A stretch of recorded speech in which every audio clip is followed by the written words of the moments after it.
Hi subscribers, hi YouTubers, and possibly if you're watching us on Instagram TV, hello Instagram and Facebook, how are you? I hope you're well. Merry Solstice, it was yesterday, it is the 22nd of December 2020.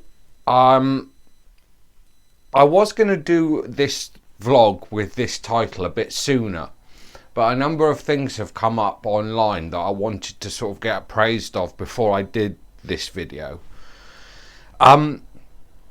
I'm going to try and explain my thinking behind it and some of my thoughts on the issue, and I want you to bear with me. I'm hoping I explain myself clearly, and I hope you can bear with me.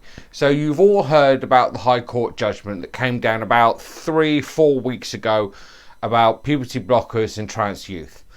I'm not going to treat you as though you're stupid. I'm assuming that you know all about it. It's been in the news long enough for you to get a grip of what's going on, and I'm assuming that you as my audience are aware of the issue at hand. So what I'm going to talk about is my feelings behind it. So the main feeling I have is one of confusion. First of all, the plaintiff in the High Court case had basically gone through a lot of the procedures, the medical procedures and an operation to do with their former transition when they were an adult and over the age of 16. So I'm trying to understand why this judgment has come down aimed at people below the age of 16 when the person who was bringing the case in the first place went through the main part of the medical procedures involved in the case when technically they were an adult, when they were over 16, over 18. So that's one thing that confuses me about the case. But when you look into the background, you seem to understand slightly a little bit more about it. The plaintiff was supported by a large number of anti-trans groups, and that's what to me this court case seems to be. It's an anti-trans court ruling.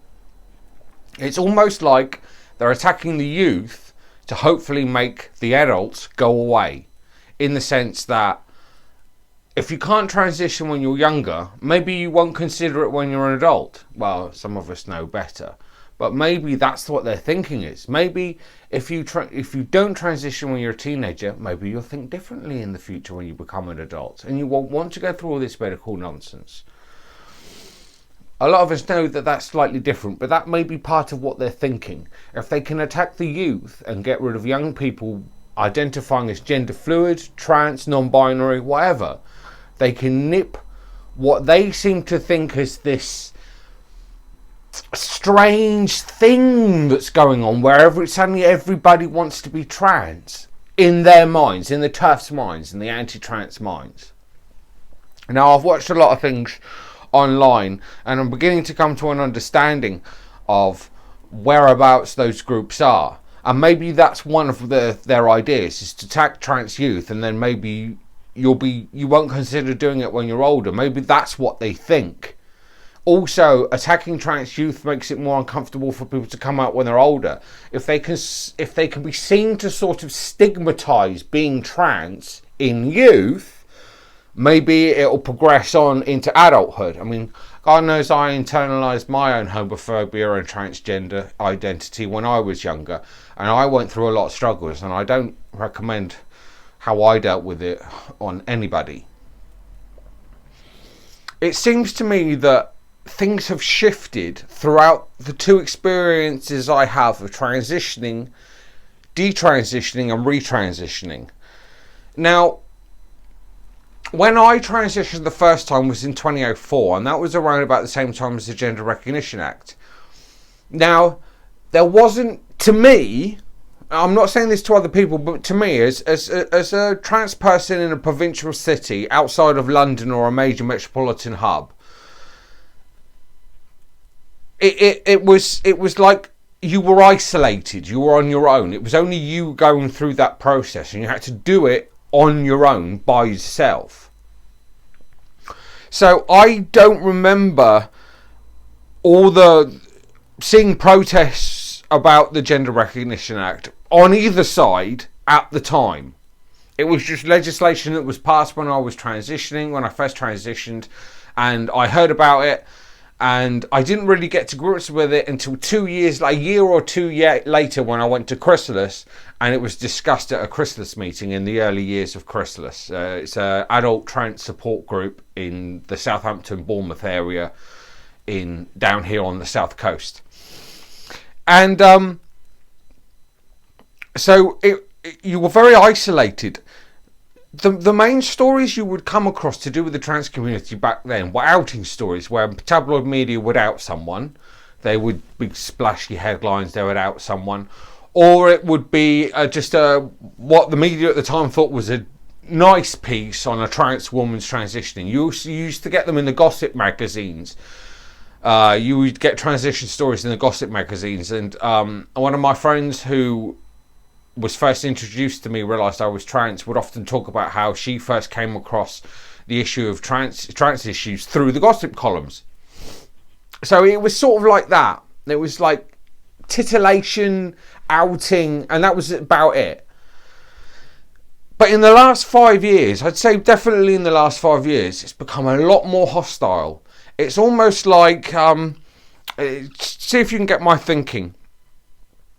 After Section 28 was struck down, it was like there was a blossoming of LGBTQ plus youth in our schools, where it started to become easier for kids to come out at school.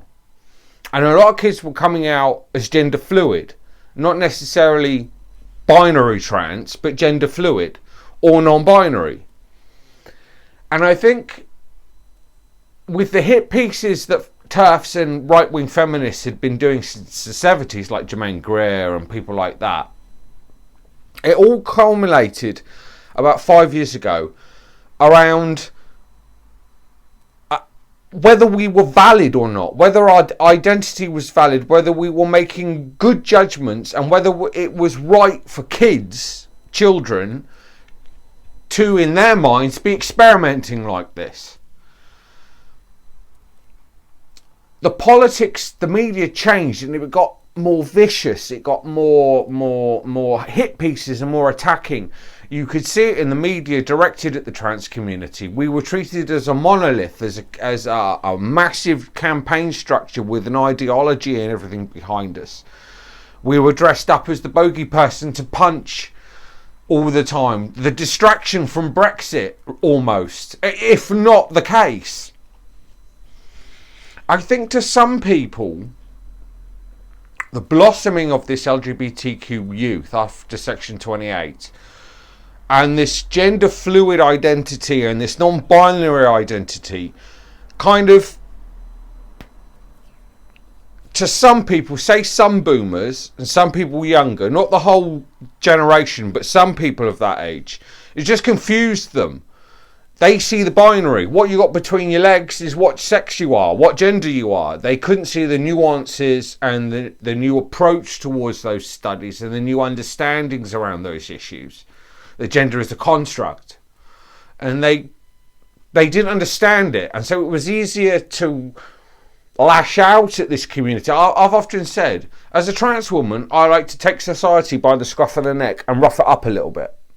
And that's fundamentally, as a community, as a trans, non-binary, gender fluid community, that's what we were doing.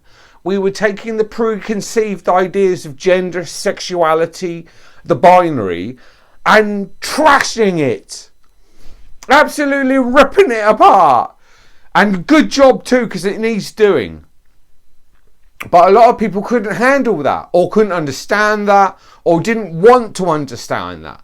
And so they lash out, they become TERFs, they support radical anti-trans people, they support anti-trans groups, they support plaintiffs in court cases which strike down rights for trans youth, and fundamentally in the round, trans adults as well. Because at some point as a trans adult, you are a trans youth, whether you knowingly know it or not. I think it just fried their heads. And so because of that, coupled with the colonialism aspect of LGBT issues, the shaming of people of of gender fluid expression, from the Dame to movies to comedy programs on TV, not naming any in particular, which shouldn't really be on the telly anymore, though I've got a friend of mine who quite likes it.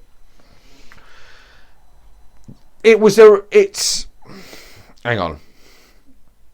Yeah, so that's it. It's a response to that shredding of the norm, or what they see as shredding of the norm. We're not doing it in any malicious way, but in Britain, coupled with the aspects of colonialism, the denigration of a man in a dress, as it were,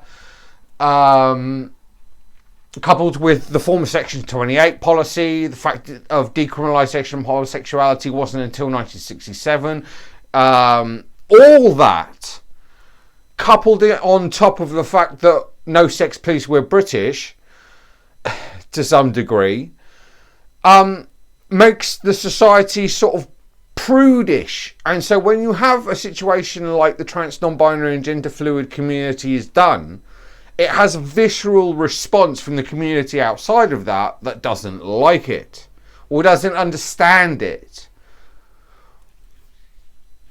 I think I've explained. I think I've got that through. That's the thinking I have in my head. I don't think it's an age thing necessarily. I just think it's an older generational thing, because I don't see it in the youth. All the people I know who are younger than me, who you would consider youth at school, are fine with me, with my friends, with the community I'm in. They are down with it. The pronouns are correct. Everything is fine. People over a particular age either do get it or they don't get it. They either support it or they don't support it. They're either an ally or they're not an ally. There might be a middling of people who are want to understand, hence why they go to the gossip columns in the past, back in the noughties, to read stories about it, or they're just not bigoted. They want to understand, and they're trying to look for avenues to source material and understand our community better than what they see in the mainstream media, which is not a particularly good, nice read for anyone who's trans, non-binary or gender fluid. Yes. So the hit pieces in the media for the last 5 years have been constant.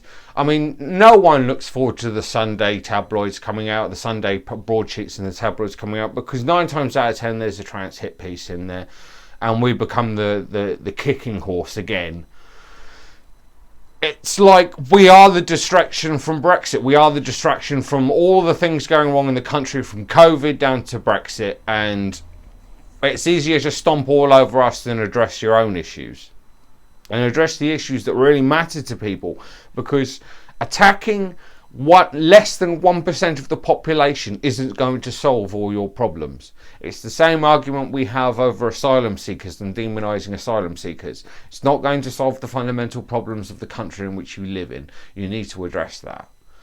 So those are my thoughts. I just think the court ruling is a reaction to what the gender fluid, trans, non-binary community has done in the since 2004, since the GRA, and how we've progressed, how we've come out of the shadows, how we've come out, how we've lifted up our voices, how we've made ourselves heard. And so now they're trying to put us back in the box, and they're using every tactic they possibly can to put us back in the box. And they're hoping that if they attack the youth, they will eventually put the adults back in the box. So those are my thoughts. Those are my rambling thoughts on the High Court ruling and how it affects the culture wars. Please like, share and subscribe. There'll be more vlogs coming up soon, I hope. I'm sorry it's been a bit of a lag, but I've not been in the best mindset and my internet cable fried. So thank you for viewing. Please like, share and subscribe, and I'll see you next time, folks. Bye.